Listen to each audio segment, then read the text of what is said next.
Diga assim: Deus me escolheu, Deus me salvou para trabalhar para Ele, queridos. Deus nos salvou não porque mereçamos, amém? Mas porque esse era o seu plano muito antes do princípio do mundo. Mostrar o seu amor e a bondade para conosco por meio de Jesus Cristo. Irmãos, antes da fundação do mundo, Deus já tinha nos salvado, não porque a gente merecesse, mas porque Ele já tinha um bom caminho, que era para a gente fazer as boas obras. Essa palavra é muito forte, irmão. Você não foi salvo pelo serviço, mas você foi salvo para quê? Para o serviço. Nenhum tipo de serviço que eu faço me dá salvação. Eu não fui salvo pelo serviço, mas eu fui salvo para o serviço. Amém? Para o ministério, para servir as pessoas. O meu serviço não me salva, mas porque Jesus me salvou e eu sou constrangido pelo seu amor a servir e amar meus irmãos e levar salvação através da missão e servir os irmãos que já se converteram. Você não foi salvo pelo serviço, mas para o seu serviço. 4. Slide 4. No reino de Deus, olha isso é fantástico, irmãos. No reino de Deus, você tem um lugar, um propósito, um papel e uma função a cumprir. Olha aqui simplesmente para formar uma família, que é uma grande bênção, amém? Para ter um trabalho normal, mas nós estamos aqui para cumprir um papel do reino de Deus. Aonde? Na minha família, na minha atividade. Todo mundo aqui tem uma atividade, tem ou não tem? Tem até um emprego. Mas olha aqui para mim, aqui tem servidor público, amém? Tem empresário, tem profissionais do comércio, tem pessoas que trabalham em casa. Aqui tem gente que faz as mais diversas atividades. É ou não é? Ninguém faz aqui, é raro. Tem pessoas que fazem, quando a igreja cresce, aí que tem certos segmentos, né? Tem várias pessoas que trabalham numa mesma atividade. Mas aqui, Deus reúne pessoas de várias camadas da sociedade, né? Trabalho por conta própria. E aí Ele traz para cá, para a gente cumprir um papel, para a gente cumprir uma missão no reino de Deus. Diga-se, tem um lugar no reino de Deus, um propósito. Aí você é abastecido de Deus, de direção, de sabedoria, de unção. Você é abastecido de Deus. Para quê? Para você cumprir seu papel. Onde é meu campo missionário? Onde é meu campo de serviço? As pessoas que você interage, lá no teu trabalho, lá na tua escola, lá na tua família. Amém, queridos? Quantos são comigo aqui?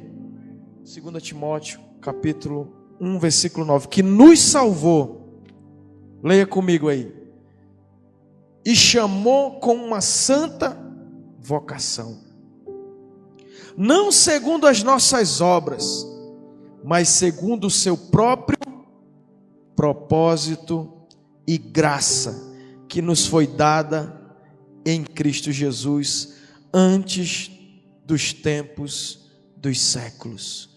Um propósito que nasceu na eternidade. Amém, queridos? E que propósito é esse? Muitas vezes eu me lembro que eu era um jovem e eu ficava meio confuso. Qual é o meu chamado? O que eu tenho que fazer? Qual é o meu ministério? E quantos já ficaram nessa confusão assim? Qual é o meu chamado? Qual é o meu propósito? Aonde que eu posso, Senhor, te servir? E eu vou te responder isso agora, para você ter clareza no teu chamado, no teu propósito e no teu ministério. Diga para o seu irmão: você quer servir a Deus?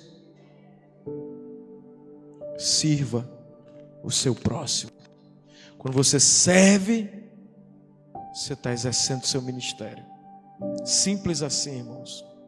Simples assim. É uma santa vocação servir. Jesus disse: olha, eu estou transicionando aqui, o meu ministério foi: o Filho do Homem não veio para ser servido, mas para servir. E aí, eu dou esse ministério para vocês: sejam servos de todos, sejam ministros, amém, queridos? E aí fica tudo mais simples. Quando você compreende que você tem um papel, uma função no reino de Deus, isso vai trazer uma relevância, uma extrema importância, um valor, amém, queridos? Para você. Cara, eu fui incluído no teu plano, Deus. Eu sou um representante teu, eu fui criado para servir.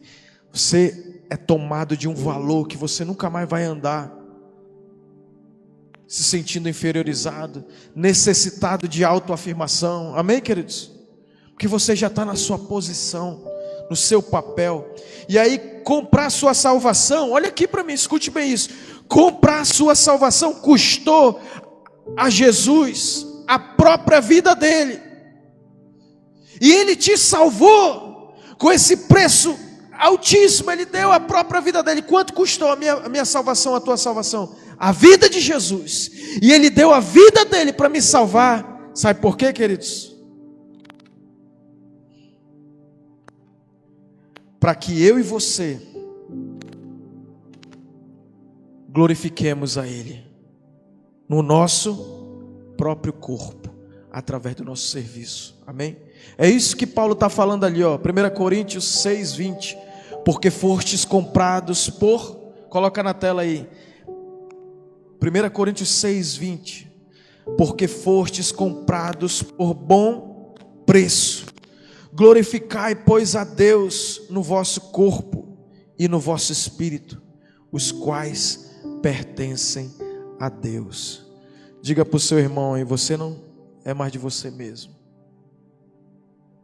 Deus comprou você quando Ele te salvou, e agora você vai glorificar Ele através do teu corpo, do teu espírito.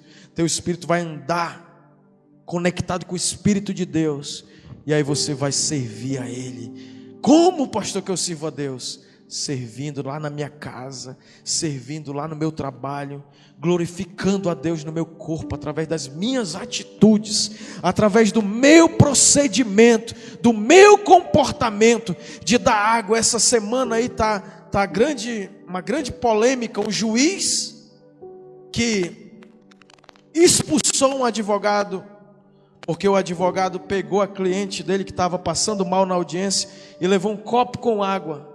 E aí o juiz, de maneira abusiva, autoritária, mandou o advogado se retirar da audiência. Já pensou? Que magistrado é esse? Que reprimiu um advogado que está na mesma paridade, no pé de igualdade. Juiz, advogado e promotor estão iguais. Pelo menos a isonomia constitucional, né? Quem já foi numa sala de audiência assim? Na justiça. É um lugar difícil, né? É um lugar tenso, é um lugar ruim. E aí, queridos, eu quero te dizer que no teu ambiente de trabalho, você vai servir as pessoas. E quando você está servindo lá, você está exercendo seu ministério. Amém, queridos? Não servimos a Deus por causa de culpa, medo ou mesmo obrigação, mas pela alegria e profunda gratidão pelo que Ele fez por nós. Irmãos, o que Jesus fez por mim e por você, tem uma canção do Ricardo Robortella, que aquela canção eu já chorei demais. Se Ele deu a própria vida, porque eu não daria a minha? Se Ele deu o seu coração, porque eu não daria o meu para Ele?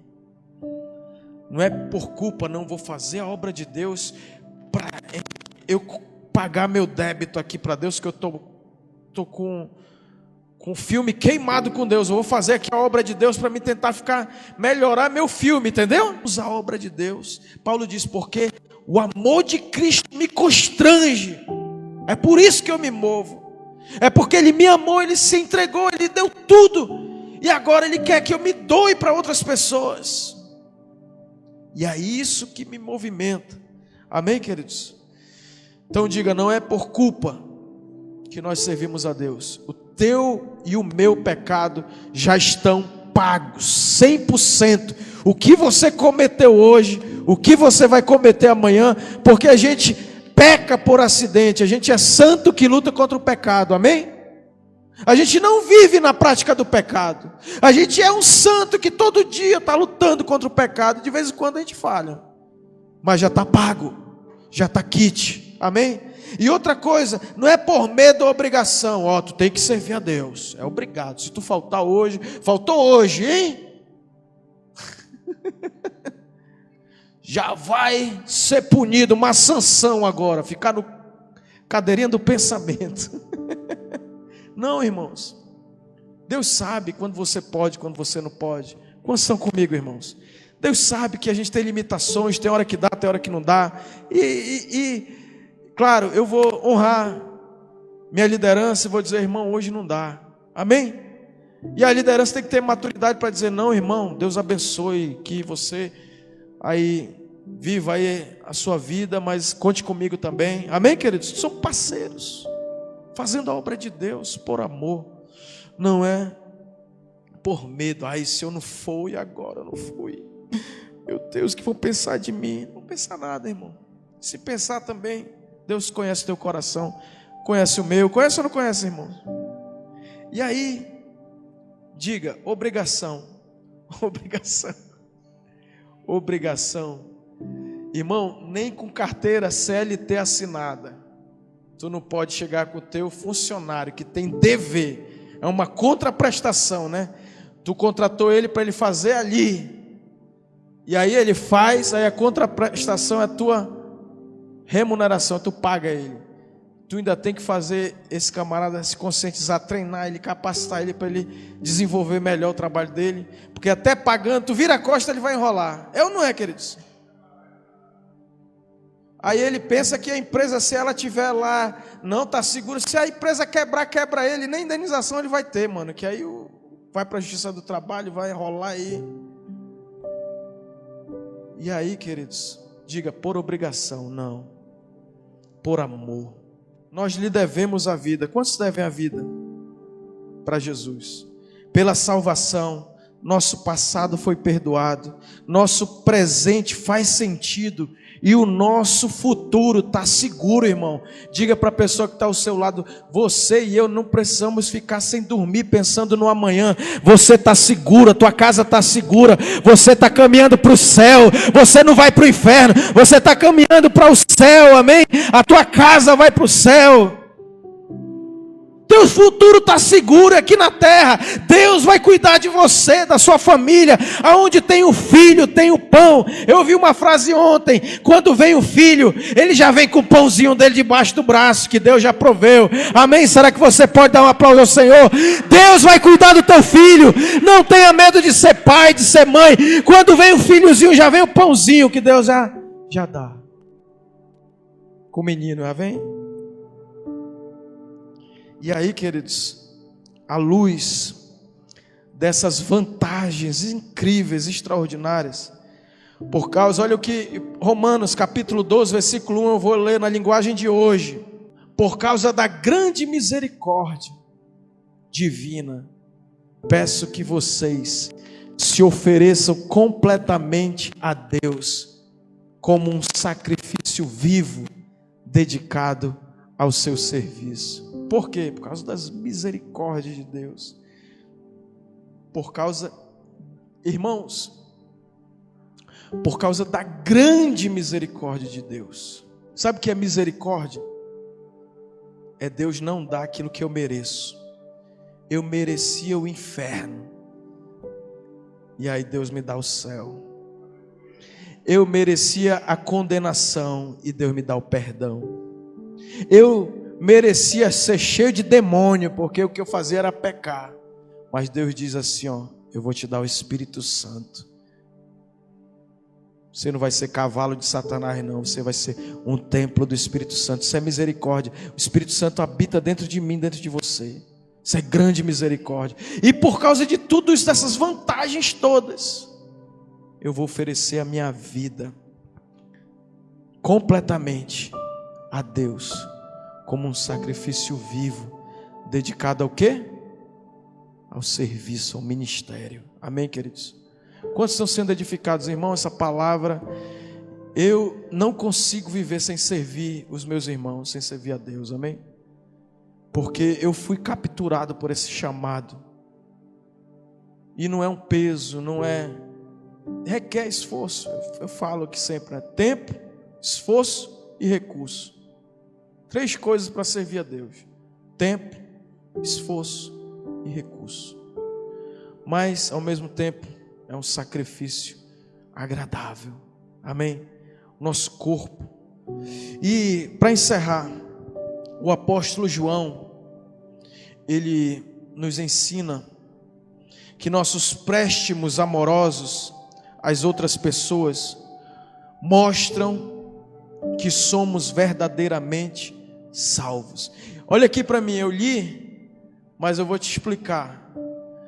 Toda vez que você é amoroso com alguém, que você abençoa, que você favorece alguém, que você cuida de alguém, que você se importa com alguém, você está dizendo assim: no mundo espiritual eu sou verdadeiramente salvo. Amém, queridos? Olha o que João, 1 João 3,14 diz. Próxima tela, Davi. Daqui a pouco vai ser a Mariana passando essa tela, aí eu vou dizer: próxima tela, Mariana. Amém? E aí, 1 João 3,14, o que é que diz aí, irmãos? Ele disse: sabemos que já passamos o quê? Da morte para a vida. Salvação. É a salvação, não é? Quando? Que eu sei que eu fui salvo, que eu passei da morte para a vida. Aí ele explica: porque amamos os nossos irmãos. E o amor é traduzido através do nosso cuidado. Discipulado é amor. Amém? GC é amor. Você ligar para alguém que ninguém está nem aí para ela, a família dela já não dá nem valor para ela, a sociedade. Quantas pessoas marginalizadas, a gente pensa que marginal é criminoso, que não tem dinheiro, que não tem nada. E aí você liga e dá atenção para ela, e visita ela e fala para ela: meu irmão, vai ter o GC, vamos lá. Isso aí é amor, isso é sinais. É sinais de salvação, amém? É as credenciais da salvação. Quando que eu sei que eu passei da morte para a vida?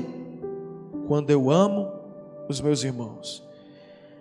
E concluindo, se não tenho nenhum amor pelos outros, se eu não desejo ajudar as pessoas e me preocupo somente com as minhas necessidades, eu deveria questionar se Cristo está realmente na minha vida. Forte, né? Forte demais. Se eu só penso em mim, se eu não estou nem aí para ninguém, se eu não me preocupo com ninguém, se eu não olho para a necessidade de ninguém, se eu só estou preocupado comigo, com as minhas necessidades, com os meus interesses, eu devo me questionar, me perguntar: será que Cristo realmente está na minha vida? É muito forte, né, queridos? É pesado, é um negócio assim que o caboclo fica: eu vou mudar. Ou se você já está nessa visão do ministério, parabéns para você, amém, queridos? Você não está perdendo, você não está sendo bobo, que às vezes a gente pensa, né? Estou sendo um bobo aqui, um bobão. Não, você está no propósito eterno de Deus, amém, queridos? E eu sei que tem pessoas aqui que estão servindo a Deus há muito tempo. Você não está perdendo, não, você está ganhando, você está construindo riquezas e tesouros e coisas de um quilate, queridos, que brilha no trono de Deus. Tem muita gente que aqui na terra está fazendo coisas centradas em si, mas que lá no céu ninguém nem sabe. Jesus vai dizer: nem te conheço, parta, sai de perto, mano, vaza. Mas você está com os holofotes do céu, quando você está lavando os pés de algum irmão, se doando, se dedicando a alguém, pegando a toalha, amém? Enxugando ali, fazendo algo. E o GC é lugar de servir, amém? Por isso que a gente está no GC.